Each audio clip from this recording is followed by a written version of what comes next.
Carry का शरबत जो कि केमिकल से बिल्कुल पाक है, सेहत बख्श है, लू से बचाता है, बहुत मज़े का ठंडा रिफ़्रेशिंग ये शरबत है। आप इसको ज़रूर ट्राई कीजिएगा। घर में आप इसको बना कर रखें, 2 महीने तक आप इसको स्टोर कर सकते हैं, बिल्कुल भी ये ख़राब नहीं होगा। बिस्मिल्लाहिर्रहमानिर्रहीम, अस्सलाम वालेकुम नाज़रीन व सामीन, welcome back to my channel और मैं हूँ फ़ोज़िया अली। तो इस मज़ेदार कैरी के शरबत को आप अपने घर में किस तरह से बनाएंगे, कौन-कौन सी चीज़ें इसमें जाएंगी, कौन सी ऐसी ट्रिक्स एंड टिप्स है जिसको फॉलो करेंगे तो आपका ये शरबत हफ्तों महफूज रह जाएगा। इन सब को जानने के लिए मेरी वीडियो एंड तक ज़रूर देखें ताकि हर चीज़ आपको सही समझ में आ जाए। तो चलिए फिर इस रेसिपी को स्टार्ट करते हैं।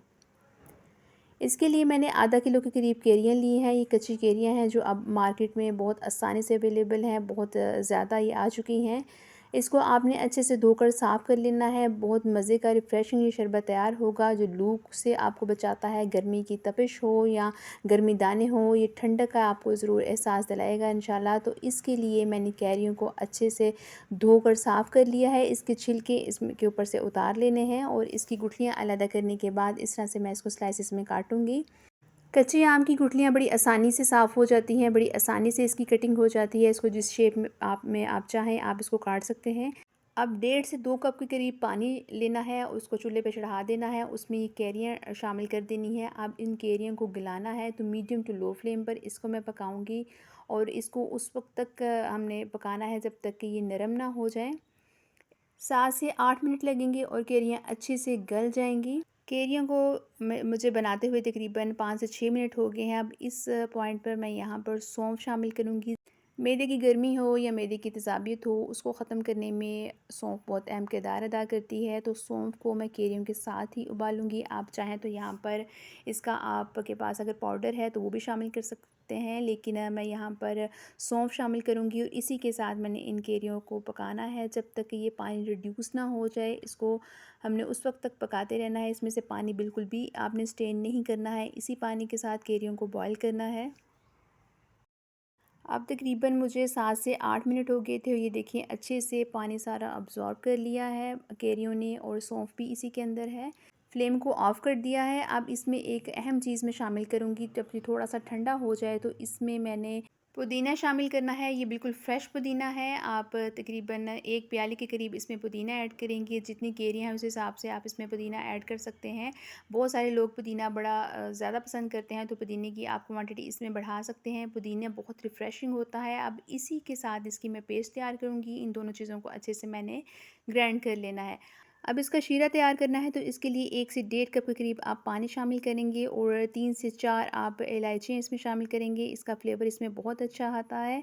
मैंने यहाँ पर तकरीबन 2 से ढाई कप के करीब चीनी शामिल की है। जितनी कैरियाँ खट्टी होंगी उसी हिसाब से आप इसमें चीनी शामिल करेंगे। अब चीनी को पानी में डिज़ोल्व होने तक पकाना है। इसका शीरा तैयार नहीं करना है, यानी जिस तरह से हम लोग चावलों के लिए तैयार करते हैं एक तैयार वाला शीरा, तो उस तरह से बिल्कुल भी नहीं करना है। इसको हम उस वक्त तक पकाएंगे जब तक ये चीनी अच्छे से इसमें हल हो जाए। बस उतना ही हमने इसमें पकाना है और इसको मीडियम टू लो फ्लेम पर हम इसको बनाएंगे। ये देखिए चीनी बिल्कुल अच्छे से डिज़ोल्व हो गई है और इसको इस तरह से होना चाहिए कि अगर आप इसको दोनों उंगलियों के दरमियान में रखेंगे तो ये देखें तार नहीं बनी, लेकिन ये थोड़ा थोड़ा चिपक रहा है। तो बस इसी तरह से हमें ये चाहिए। फ्लेम को अब थोड़ा-सा लो कर देना है और जो हमने पेस्ट तैयार की थी, जो पुदीने की और कैरियों की पेस्ट हमने तैयार की है, वो इसमें शामिल कर देंगे। इस तरह से मैंने इन दोनों चीज़ों को ब्लेंड कर लिया था। अगर आप चाहें और अगर आप शुगर के पेशेंट हैं और आप शुगर फ्री शरबत पीना चाहते हैं तो इसी तरह से आप इसको पी सकते हैं। इसमें आप चीनी बिल्कुल भी नहीं शामिल करेंगे, इसी पेस्ट में आप पानी शामिल करेंगे तो आप इसको इस्तेमाल कर लेंगे। अब यहाँ पर मैंने 1 टीस्पून के करीब काला नमक शामिल किया है और हाफ़ टी स्पून के करीब इसमें मेरे पास पिसा हुआ काला ज़ीरा है, वो मैंने इसमें शामिल किया है। इस तरह से थोड़ी-सी मैं इसमें काली मिर्च ऐड करूँगी। आप स्पाइसेस कम या ज़्यादा भी कर सकते हैं। अगर आपके पास काला नमक नहीं है तो आप रेगुलर नमक भी इसमें शामिल कर सकते हैं, लेकिन वो भी मैं इसमें शामिल करूँगी।